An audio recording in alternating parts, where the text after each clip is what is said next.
નગરપાલિકા દ્વારા ગેરકાયદેસર દબાણ કરવાની કામગીરી હાથ ધરવામાં આવી। શહેરના ગોમતી તળાવ અને તેની આસપાસના વિસ્તારોમાં ફેરિયાઓ દ્વારા હંગામી દબાણ ઊભું કરાયું, જેને દૂર કરવામાં આવ્યું છે। યાત્રાળુઓને સમસ્યાઓ ન થાય તેને ધ્યાનમાં રાખી અને સ્થાનિક વહીવટી તંત્ર દ્વારા કામગીરી કરવામાં આવી। સ્થાનિક લોકોનો દાવો છે કે કોઈપણ પ્રકારની નોટિસ આપ્યા વિના વહીવટી તંત્રે દબાણ દૂર કરવાની કામગીરી હાથ ધરી છે, જેના કારણે નાના વેપારીઓ હેરાન પરેશાન થઈ ગયા છે।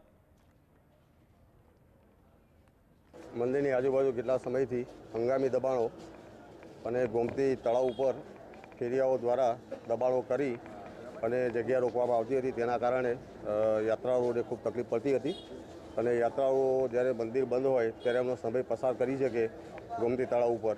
તેના કારણે ગોમતી તળાવ ઉપરના તમામ ફેરિયાઓને હટાવવામાં આવે છે। મંદિરની આજુબાજુ જે ફેરિયાઓ પાથરણા લઈને બેસતા હતા તેના કારણે પણ ભીડ થતી હતી, એ દબાણો હટાવ્યા છે અને આજુબાજુની જે દુકાનો છે તેમાંથી એમની દુકાનથી બહાર પાટિયા અથવા તો ટેબલ મૂકીને જે દબાણો હંગામી કરવામાં આવેલા હતા એ દબાણો દૂર કરવા માટે છેલ્લા 2 દિવસથી કામગીરી ચાલુ છે। દરેક દુકાનદારોને નોટિસ પણ આપવાની હોય છે અને નોટિસનો જવાબ લેવાનો હોય છે અને એ જવાબ લીધા બાદ જો દબાણ માનવું પડે તો સિટી સર્વે કચેરી, ડાકોર નગરપાલિકા અને જે તે દુકાનદારોના દસ્તાવેજોનું અમલીકરણ કરી અને તેની અંદર જો દબાણ દેખાય તો જ હટાવવાનું હોય છે।